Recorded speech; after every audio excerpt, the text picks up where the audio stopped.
আগামীকাল উপজেলা নির্বাচনের দ্বিতীয় ধাপে দেশের ১৫৬টি উপজেলায় ভোট গ্রহণ। শেষ মুহূর্তে রবিবার সন্ধ্যায় মৌলভীবাজার সদর উপজেলার নির্বাচন স্থগিত করেছে নির্বাচন কমিশন। এদিকে প্রচারের শেষ দিন রবিবার সন্ধ্যায় নড়াইল সদরে 2 চেয়ারম্যান প্রার্থীর সমর্থকদের সহিংসতায় আহত হয়েছেন 5 জন। স্থানীয়রা জানান, মাইজপাড়া ইউনিয়ন তারাশে গ্রামে আধিপত্য বিস্তার নিয়ে লিয়াকত মোল্লা ও সারোয়ার মোল্লার গ্রুপের মধ্যে দীর্ঘদিন ধরে দ্বন্দ্ব চলে আসছে। এবার উপজেলা নির্বাচনে এই 2 গ্রুপ 2 জন চেয়ারম্যান প্রার্থীর পক্ষ নেয়। এই নিয়ে বিরোধ চরমে উঠলে রবিবার সন্ধ্যায় মাইজপাড়া বাজারে 2 গ্রুপের সংঘর্ষে আহত হন 5 জন।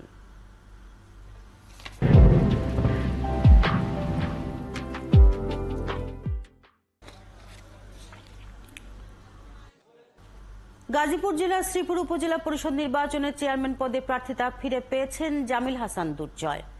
আচরণবিধি ভঙ্গের অভিযোগে নির্বাচন কমিশন তার প্রার্থিতা বাতিল করলেও সেই আদেশ স্থগিত করেছে হাইকোর্ট। তাকে নির্বাচনে অংশগ্রহণের সুযোগ দিতে নির্বাচন কমিশনের প্রতি রুল জারি করেছে। রবিবার হাইকোর্টের একটি বেঞ্চ এই আদেশ দেয়। আওয়ামী লীগের প্রয়াত নেতা সাবেক প্রতিমন্ত্রী অ্যাডভোকেট রহমত আলীর ছেলে বর্তমান প্রতিমন্ত্রী রুমানা আলী টুসির ভাই জামিল হাসান দুর্জয় সহ এই উপজেলার চেয়ারম্যান পদে প্রতিদ্বন্দ্বিতা করছেন 3 জন।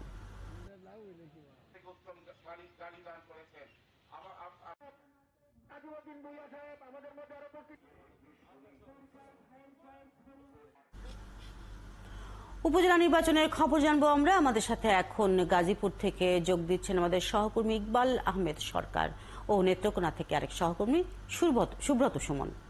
আমরা প্রথমেই জানবো গাজীপুরের খবর। ইকবাল, গাজীপুরে এই ধাপে কয়টি উপজেলা নির্বাচন হচ্ছে জানতে চাই। এসব উপজেলার চেয়ারম্যান পদে কতজন প্রতিদ্বন্দ্বিতা করছেন, একই সাথে জানতে চাই তাদের রাজনৈতিক পরিচয় কি, এখন পর্যন্ত আইন শৃঙ্খলা পরিবেশ কেমন দেখছেন? গাজীপুরের 2টি উপজেলায় নির্বাচন হচ্ছে। একটি হলো কালিয়াকৈর উপজেলা, একটি হলো শ্রীপুর উপজেলা। শ্রীপুর উপজেলায় যেমন বর্তমান প্রতিমন্ত্রী রুমানা আলী টুসি, তার ভাই কালিয়াকৈর উপজেলা, একটি হলো শ্রীপুর উপজেলা। শ্রীপুর উপজেলায় যেমন বলছে মুজাম্মেল হক, তার উপজেলায় প্রতিদ্বন্দ্বিতা করছেন বর্তমান উপজেলা চেয়ারম্যান এবং উপজেলা ভাইস চেয়ারম্যান। অর্থাৎ কালিয়াকৈরে গুরু শিষ্যের লড়াই চলছে, সেখানেও নির্বাচন নিয়ে তুমুল উত্তেজনা রয়েছে। এরই মধ্যে সেখানে অনেক অভিযোগ উঠেছে, মারধর, হুমকি, পোস্টারচিরা, ভাঙচুর, নানা রকমের অভিযোগ কালিয়াকৈরে উঠেছে। আর শ্রীপুরে জামিল হাসান দুর্জয় সহ 3 জন চেয়ারম্যান প্রার্থী রয়েছেন, এখানেও নানা ঘটনা ঘটেছে।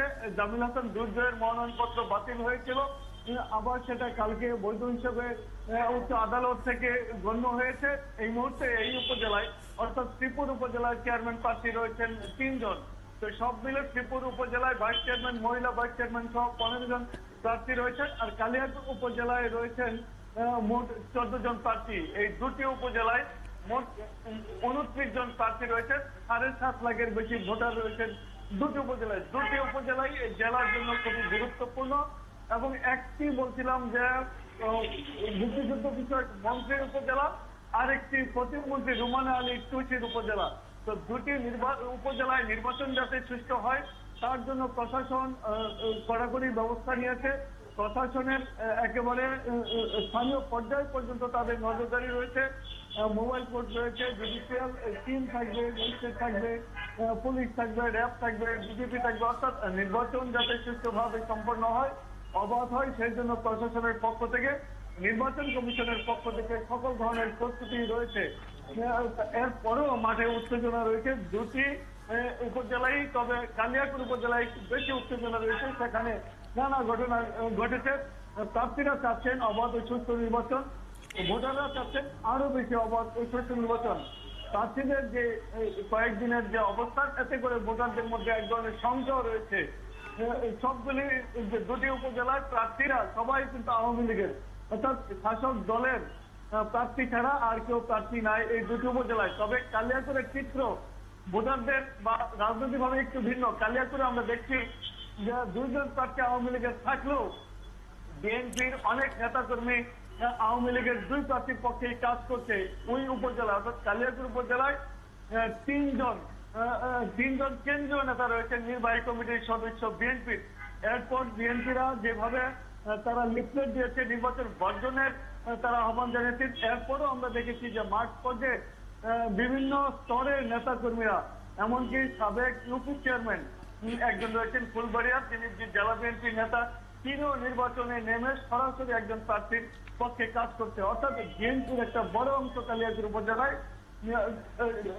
প্রার্থী, আওয়ামী লীগের যে দুজন চেয়ারম্যান প্রার্থী তাদের হয়ে নির্বাচনী মাঠে রয়েছে। সব মিলে কালিয়াকৈরের নির্বাচনটা বেশ উত্তেজনা রয়েছে। সেখানেও আইন শৃঙ্খলা পরিস্থিতি স্বাভাবিক রাখার জন্য, নির্বাচন সুস্থ করার জন্য প্রশাসনের পক্ষ থেকে উদ্যোগ রয়েছে। একইভাবে মুক্তিযুদ্ধ বিষয়ক মন্ত্রীও চাচ্ছেন যে একটা অবাধ এবং সুষ্ঠু নির্বাচন হোক, যেহেতু তার নির্বাচনী এলাকা, সেখানে কোনো অঘটন হোক বা সেখানে কোনো বিশৃঙ্খলা হোক, নির্বাচন নিয়ে কোনো প্রশ্ন উঠুক, সেটা তিনি চাননি। তিনি স্টাফ সেই কথা প্রশাসনকে জানিয়ে দিয়েছেন। প্রশাসন যারা রিটার্নিং কর্মকর্তা রয়েছেন বা নির্বাচন সংশ্লিষ্ট অন্যান্য কর্মকর্তা রয়েছেন, উপজেলা কর্মকর্তা রয়েছেন, তারা বলেছেন যে কোনো ধরনের চাপে ঊর্ধ্বতন মহলের বা মন্ত্রী পর্যায়ের বা কোনো ধরনের চাপে তারা নেই।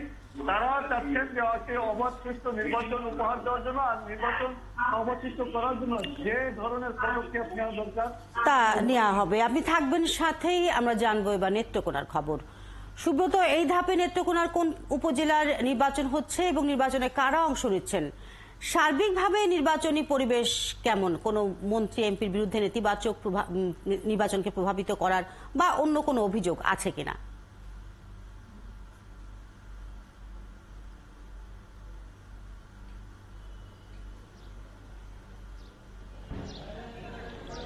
শুভ সকাল। ধন্যবাদ শিল্পী আপনাকে। আগামীকাল দ্বিতীয় ধাপের উপজেলা পরিষদ নির্বাচন অনুষ্ঠিত হবে। তার মধ্যে নেত্রকোনা উপজেলার প্রায় 3টি উপজেলার নির্বাচন অনুষ্ঠিত হচ্ছে, যার মধ্যে হচ্ছে নেত্রকোনা সদর, বারহাট্টা আর পূর্বতলা। এই 3 উপজেলায় কিন্তু একটি উৎসবের আমেজ বিরাজ করছে। এখানে গতকাল রাতেই কিন্তু প্রার্থীদের প্রচারণা শেষ হয়েছে। তারপর থেকে কিন্তু প্রার্থীর যারা প্রতিনিধি আছেন তারা কিন্তু তাদের বিভিন্ন পাড়া মহল্লায়, ইউনিয়ন, বিভিন্ন ওয়ার্ডে কিন্তু তারা নিরাপত্তার বেষ্টনী তৈরি করেছেন। কারণ জানেন নির্বাচন আসলেই একটা টাকার ঝনঝনানি শুরু হয়।